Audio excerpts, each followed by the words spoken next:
5 seconds.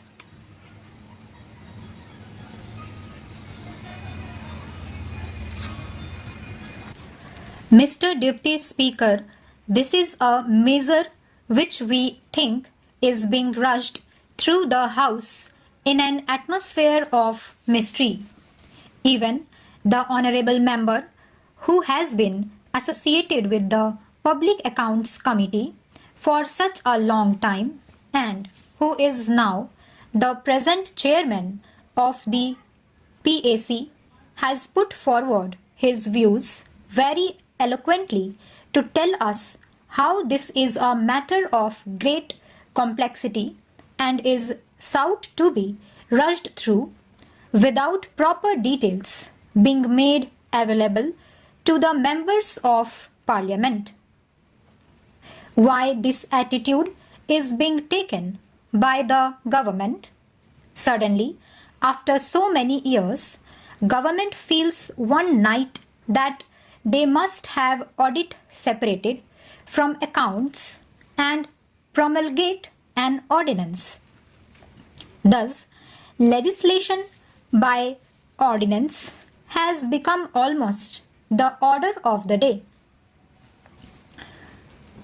This discloses an attitude of taking the Parliament for granted in every vital matters.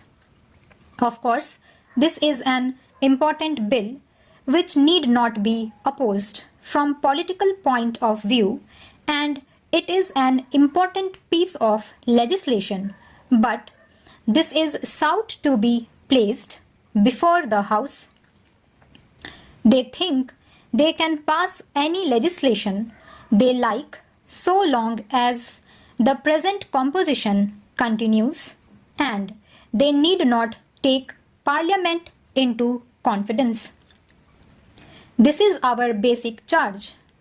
We are being asked to give our thoughts to a piece of legislation which requires very thorough study. The minister may be happy with the bureaucratic advice he receives. They do not realize what its full implications are. They are quite satisfied with the bureaucratic advice they get. We want to know the real objective separating audit from accounts or accounts from audit and come out with an ordinance and come up to the House with something which has been accomplished, as it were, and then say, "You please give your formal accent to it," and so on. Sir, we object to it on principle. Rushing through measures such as this is not a correct thing to do. There have been sustained attempts going on to bring down all edifices in the national life of our country, even in the governmental functioning of the country. We are objecting to this on principle. This is a matter which should have been conceived on proper considerations. Parliament should have been taken into confidence in much greater detail about its full implications, being the highest body as such. Of course, this is a technical matter, and I do not feel much competent to speak on the implications of it or how it will ultimately affect us, because what we find is even much more competent people of the category of CAG, etc., have not been able to be unanimous on this point. There have been so many views offered. There was reference made to the recommendations of the PAC. So many riders were there. The estimate committee had given certain recommendations, There are the recommendations of the ARC. The recommendations are subject to so many riders, so many conditions. All these things should have gone into in depth, and if they had not made up their minds so far, what suddenly happened just now? Why should they pass an ordinance on the 29th of February? Why cannot they wait for 7 days for the House to reassemble? They just come to this House with this attitude which cannot be appreciated. In the statement of objects and reasons, they have stated the circumstances necessitating legislation by ordinance. It appears that they have made up their mind to do it with effect from 1st April, to complete the exercise before that date.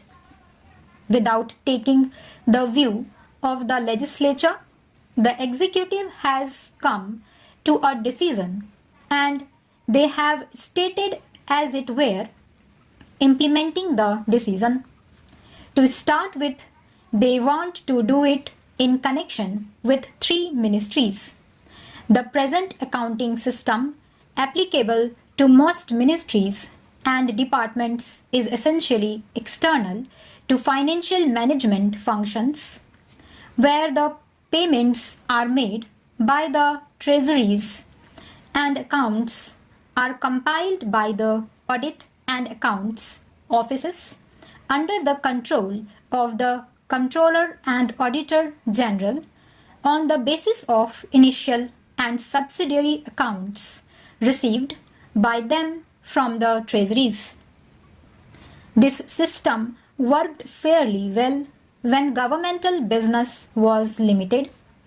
With the increase in the volume and variety of governmental outlays, the system has proved inadequate to the administration's stakes, and separation of accounts from audit had to be thought of. There are doubts in our minds which have been very valid, if I may say so, expressed by my friend who has studied the matter in greater details. Therefore, we submit that this is not a matter which should be hurried through. As the Honorable Speaker on the other side said just now, we are still in the dark and we are trying to make a study of the matter. He says, maybe the management control will be good, but we must know about the task forces whose reports are not available. Stop.